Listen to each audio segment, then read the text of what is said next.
ada video di YouTube tentang ball python in the wild. Filmnya si Dave Kaufman's Reptile Adventure, nama channel YouTube-nya. Jadi ini tentang perjalanan dia ke Afrika untuk melihat ball python di alam. Anda breeder hewan seperti saya? Atau Anda penjual hewan seperti saya?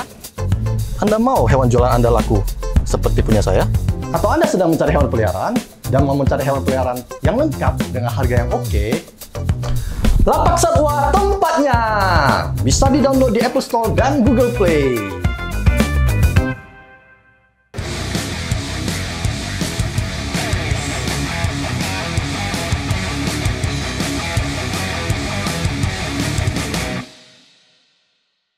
So, let's answer that question. Are ball pythons living in the trees and feeding on a diet primarily of birds? Oke, jadi di sini si Dave Kaufman ini menjelaskan ya, pertanyaan mengenai apakah BP tinggal di pohon dan makan burung atau tinggal di lubang-lubang, entah itu lubang rayap apa lubang apapun itu, dan menunggu makanannya makan hewan pengerat. Jawabannya dua-dua guys. Jadi dia bisa tinggal di pohon, bisa makan burung, bisa di lubang untuk nunggu makan hewan pengerat. Jadi ternyata ball python itu bisa makan burung guys. Jadi kemarin saya sempat ada yang nanya, ball python bisa makan apa kok selain tikus? Gua jawabnya bisa makan hamster, hewan pengerat yang lain gitu kan, hewan pengerat kecil yang lain. Ternyata bisa makan burung, tapi saya pribadi nggak pernah cobain gitu loh. Jadi buat teman-teman mungkin yang kalau di daerahnya susah dapat tikus tapi bisa dapat burung, entah itu burung pipit kah atau burung pipit ya namanya, yang biasa buat lepasin itu. Kalau di tempat saya waktu di Medan tuh namanya burung pipit. Gua nggak tahu di sini disebutnya burung apa. Oke, jadi mereka bisa makan burung kecil. Ya kalau memang teman-teman yang susah nyari tikus di tempatnya boleh cobain. Harusnya sih bisa makan. Karena seperti yang si Dave ini ngomong, ball python tuh nggak mungkin hanya makan satu item di alam. Nggak mungkin dia hanya makan tikus aja atau makan ISF aja. Atau ISF nggak ada ternyata kan.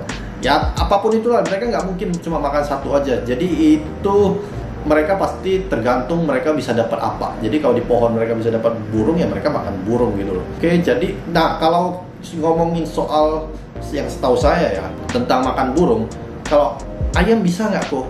Anak ayam bisa. Jadi kalau ukurannya ball pythonnya gede dan bisa muat anak ayam itu bisa. Dan apakah bisa makan potongan ayam? Tidak kok. Bisa jawabannya, karena gua sendiri pernah ngobrol sama temen orang luar, ada yang mereka kasih makan potongan daging ayam. Cuma mungkin itu nggak gampang, mesti diajarin gitu loh. Jadi kayak makan paha ayam gitu kan, dipotong cuma pahanya doang, bisa nggak?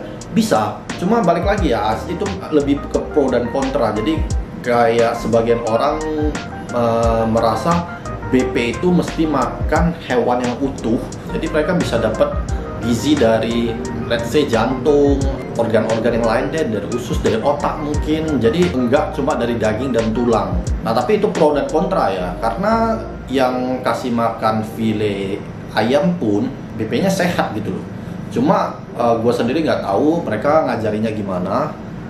Intinya bisa, dan katanya harus sabar. Jadi mereka itu enggak dengan naluri bakal terima begitu saja kalau kalian cuma kasih dia potongan ayam yang udah bukan hidup kan. Kalau kita bilang kasih makan yang frozen, itu kan diangetin supaya menyerupai hewan yang masih hidup gitu. Dikasih air hangat atau dipanasin dulu, terus digerakin di depan dia.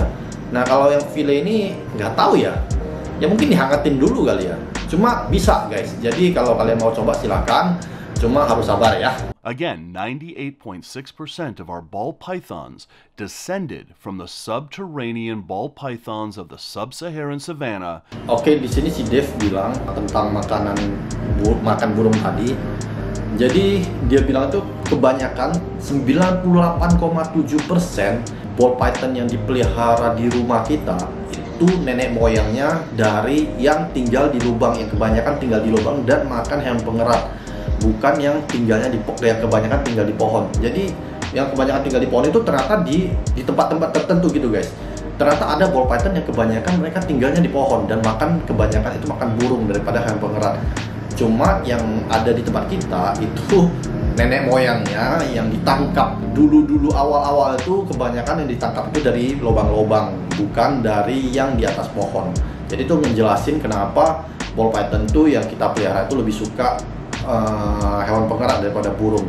Gua nggak pernah coba sih burung sih. Ya balik lagi ya itu, kalau kalian mau coba burung, mereka harusnya bisa, cuma mungkin agak susah. Balik lagi agak susah dan harus sabar. Oke. So you really can't tell the story of the ball python here in Africa without talking about the exportation of baby ball pythons. And listen, if it wasn't for exportation of the baby ball pythons from here in Africa, we wouldn't have the multi-million-dollar ball python industry that we have. Oke guys, jadi di sini si Dave jelasin tentang ekspor ball python dari Afrika. Nah ini pro dan kontra ya. Jadi selama ini kan mereka, cara kerja mereka itu dulu itu kan mereka wild caught. Jadi ada yang istilah WC dan CH. Nah ini sekarang saya jelasin. WC itu adalah wild caught. Wild caught itu adalah apa? Wild caught itu adalah hewan ball python yang ditangkap dari alam langsung dijual. Jadi mereka tangkap indukan, anakan, juvenil, terserah. Mereka tangkap, mereka ekspor. Nah itu adalah WC, wild caught. Itu tangkapan alam yang dijual langsung ke kolektor. Biasanya kalau wild caught itu banyak kutu, terus hewannya stres, kemudian karena mereka tinggalnya harusnya di alam dan ditangkap. Oke. Terus ada yang istilahnya CH. CH itu singkatan dari captive hatch. Captive hatch itu apa? Nah ini yang sekarang kebanyakan dilakukan. Jadi udah nggak wild caught lagi. Mereka si pemburu-pemburu itu ke hutan, ke tempat ball python, itu mereka nyari indukan yang sedang hamil atau bertelur, atau yang sedang ngeramin telur. Mereka tangkap, mereka ambil telurnya, mereka bawa ke tempat mereka, ditetaskan dulu, terus baby-baby yang tetas di tempat mereka itu baru diekspor ke kolektor. Nah itu namanya captive hatch atau CH, yang sering orang bilang CH ball python itu captive hatch ball python yang indukannya dari alam, telurnya ditetaskan di penangkaran di Afrika, baru dikirim ke mungkin seluruh dunia ya. Nah itu biasanya babynya itu udah lebih kuat, karena kan tetasnya di penangkaran. Jadi mereka juga jualnya dari baby itu biasanya lebih kuat dan lebih cepat beradaptasi dengan situasi di rumah-rumah kita, bukan di alam lagi. Nah, jadi si Dave jelasin, dengan begitu cepatnya industri ball python di dunia, ini industri yang aslinya dari Afrika ini, pemburu-pemburu ini nantinya sekitar 5-6 tahun lagi mereka sudah tidak bisa ekspor ball python ke luar negeri. Jadi mereka udah nggak bisa jualin baik wild caught, baik CH, karena semua breeder udah nernakin gitu loh, udah nernakin, dan jumlah di peternakan di breeder-breeder itu sudah cukup untuk menyuplai ke orang yang beli. Jadi tidak perlu lagi impor dari Afrika. Nah, efeknya apa? Efeknya sekitar 5-6 tahun lagi, kalau benar-benar udah stop, mereka udah nggak bisa jualan. Ini kan tentang perut, ya kan? Pemburu itu kan juga pasti butuh uang untuk makan, dan mereka bisanya berburu ball python. Dan akhirnya apa? Akhirnya mereka akan buru ball python itu bukan untuk dikirim untuk dipelihara oleh orang lagi. Mereka akan menangkap ball python itu anakan, juvenil, adult, mereka akan tangkap dan dijual sebagai obat tradisional kah, atau diambil kulitnya. Nah ini jadi menurut Dave ini akan jadi dilema gitu loh. Begitu mereka udah nggak bisa jualin ke kita sebagai hobis, mereka akan si ball python ini akan dijual untuk industri obat dan kulit. Nah itu efeknya akan lebih buruk, karena kita ngomongin kalau soal kulit itu kan fashion segala macem, itu butuhnya banyak sekali guys. Nah jadi ya nggak tahu, ini cuma perkiraan si Dave. Kedepannya takutnya malahan karena kita breeder sudah cukup supply-nya udah cukup untuk dikoleksi untuk hobis, akhirnya ball python itu akan ditangkap untuk diambil kulitnya dan akan dibunuh jadinya kan. Nah itu nanti dampaknya bisa jadi buruk ya, ini menurut Dave. We went to another murder market, and this one was much more devastating than the first one, but I needed to go there to find evidence of the skin trade. This is the horror of the skin trade.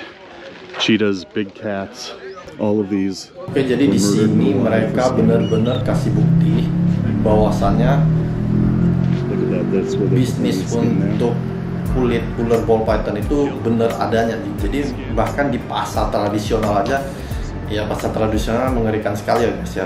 Kalian bisa nyari kulit apa aja di sana ada guys.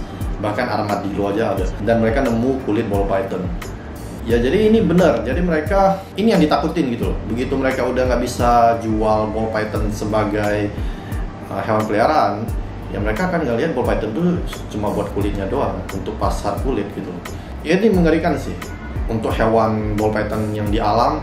Ya begitu mereka sudah tidak bisa untuk ditangkap untuk dipelihara, mereka akan ditangkap untuk diambil kulitnya. And now, with the threat of the growing skin trade, the best chance that animals like ball pythons have for survival will be in our homes. Jadi di sini si Dave ngajak teman-teman para hobiis atau para aktivis hewan untuk sama-sama bekerja sama untuk menekan bisnis kulit, entah itu kulit hewan apapun. Ya caranya apa? Stop buying skin sama barang-barang terbuat dari kulit ular, kulit buaya, buat hewan-hewan yang terancam punah.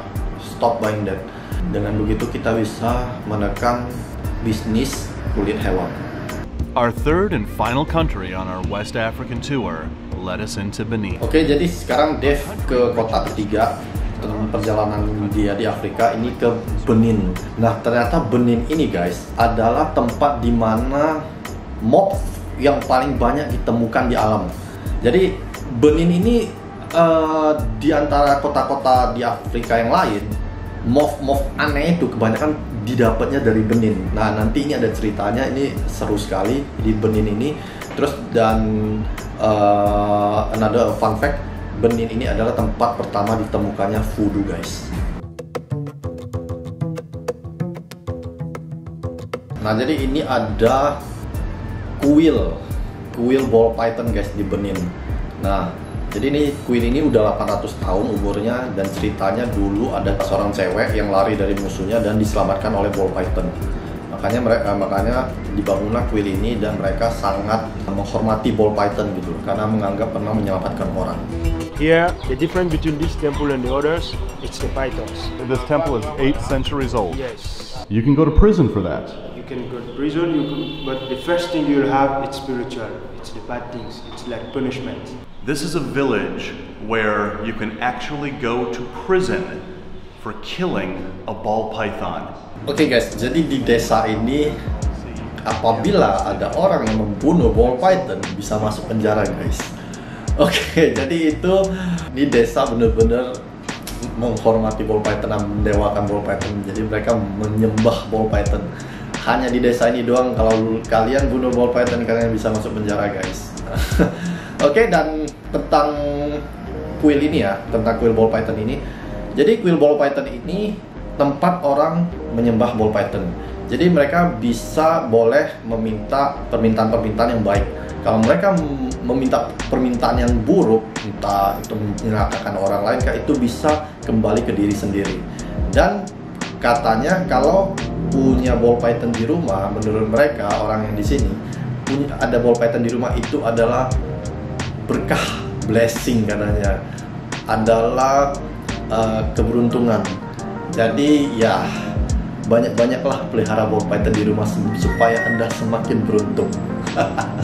Oke, nah jadi ini ball python yang ada di temple ini, di kuil ini ada di desa mereka, misalnya di sekolah lah, atau di kantor lah, atau di mana. Nah mereka bawa ke kuil ini dan ditaruh di dalam. Tapi mereka bisa keluar bebas. Jadi si ular ini nggak terkurung di dalam, mereka boleh keluar kapan aja. Tapi kalau yang ditemukan di rumah-rumah orang, di rumah-rumah warga, mereka akan bawa ke kuil ini. Oke guys, piara ball python yang banyak. Here on the faces, the scars on the faces. There's two, 4. Because ball pythons, as we know, have heat pits, the followers of this voodoo temple will carve those heat pits into their faces. Pengikut yang ada di temple ini, sesepuh-sesepuhnya lah yang benar-benar berada di temple ini, mereka ngukir muka mereka itu menyerupai heat pitnya ball python. Kalian tahu kan kalau di ball python kan mereka itu ada titik-titik kan. ada titik-titik di sini nih. Ada titik-titik di atas mulutnya itu. Jadi itu diibaratkan itu mereka bikin garis-garis itu gitu itu untuk menyerupai hippie di ball python supaya menunjukkan keseriusan mereka dalam menyembah ball python. Dan kata si Dave, ini mungkin bisa jadi tren baru buat kita reptil hobis, tapi kalian mulai duluan ya. So this is Abomey, a city here in Benin, and this is ground zero for our entire ball python industry. There have been more genetic mutations that have been found in this little area than any other place in Africa. Oke guys, jadi ini dia lagi di Abomey. Katanya ini adalah ground zero, titik nol dari ball python moth. Jadi disinilah ditemukan paling banyak moth yang ada di alam tuh, di sini paling banyak ditemuinnya guys. Cuma dia nggak ngomong ya moth apa aja ya. Cuma katanya dari sekian banyak moth di sini di Abomey ini yang paling banyak ditemuin moth yang sekarang kita pelihara. Jadi menariknya lagi di sini, di kota ini, di Abomey ini, bukan di kota, di desa ini, selain ball python moth, ternyata moth itu bukan cuma di ball pythonnya doang yang paling banyak aneh-anehnya. Bahkan gajah albino juga adanya di sini. Jadi banyak hewan-hewan albino itu ada di Abomey ini. Maksudnya di desa kecil ini banyak anomali-anomali di genetik pada hewan-hewan lainnya. Bahkan juga pada manusia guys. Jadi albino pada manusia itu di desa ini paling banyak yang ada, paling banyak itu di satu Afrika itu paling banyak itu di sini. Nah, bingung dong kenapa bisa di sini kan? Dan kalau kata Dave, kalau kita tanya ke orang-orang yang tinggal di sini, kenapa bisa banyak variasi genetik di desa ini? Semua jawabnya dengan serius menjawab hal yang sama. Jadi mereka bilang kalau dulu 10.000 tahun yang lalu pernah ada alien yang datang ke desa ini, sehingga banyak terjadi keanehan-anehan pada genetik mereka.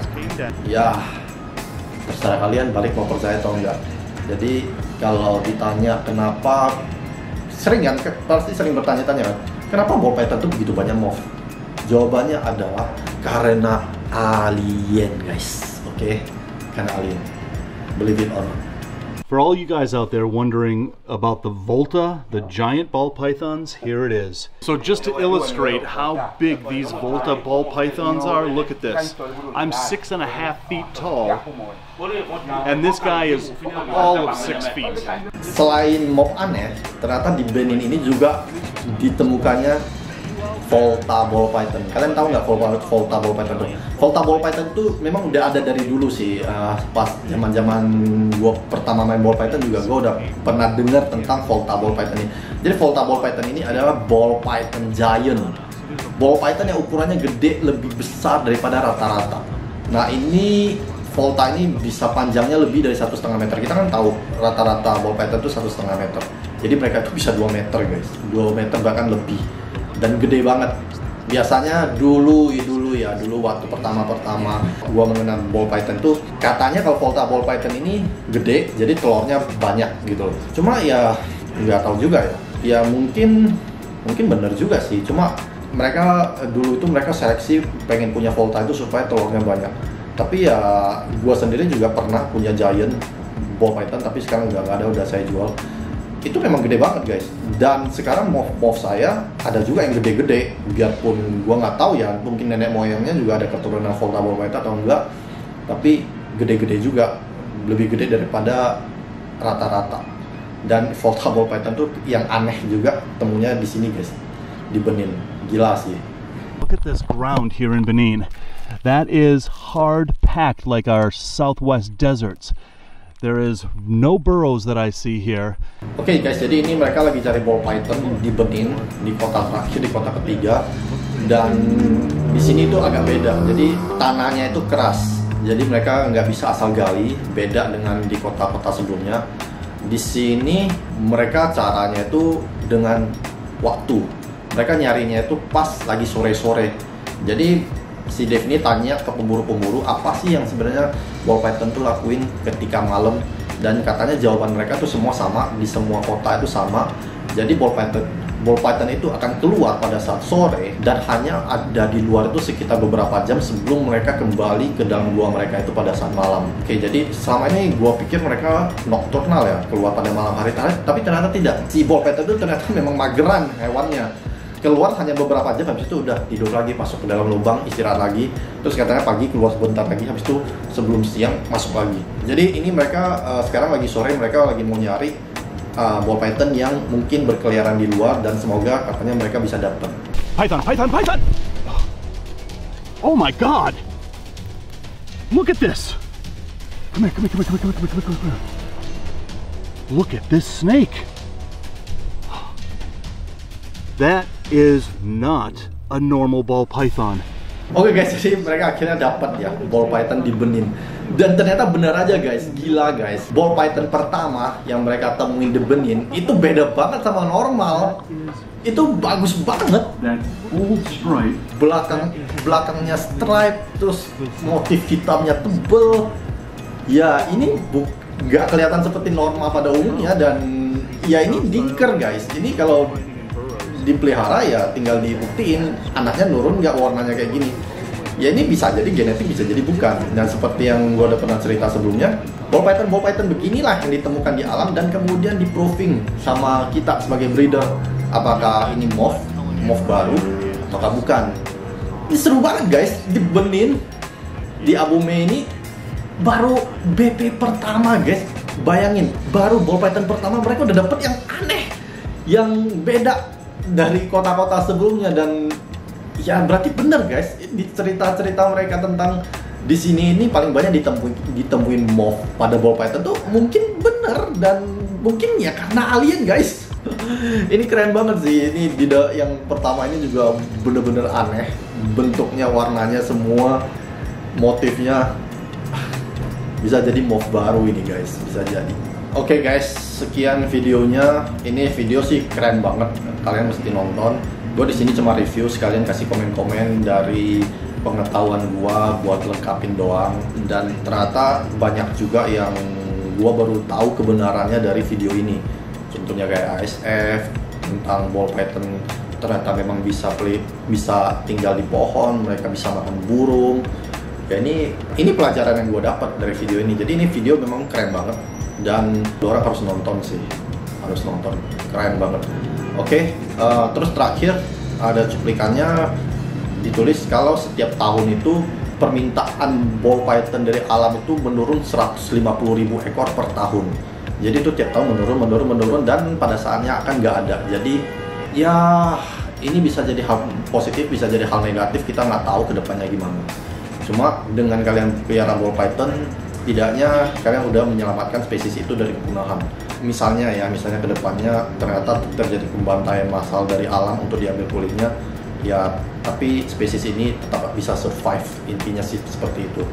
Oke, sekian video dari DSR. Thank you for watching. See you.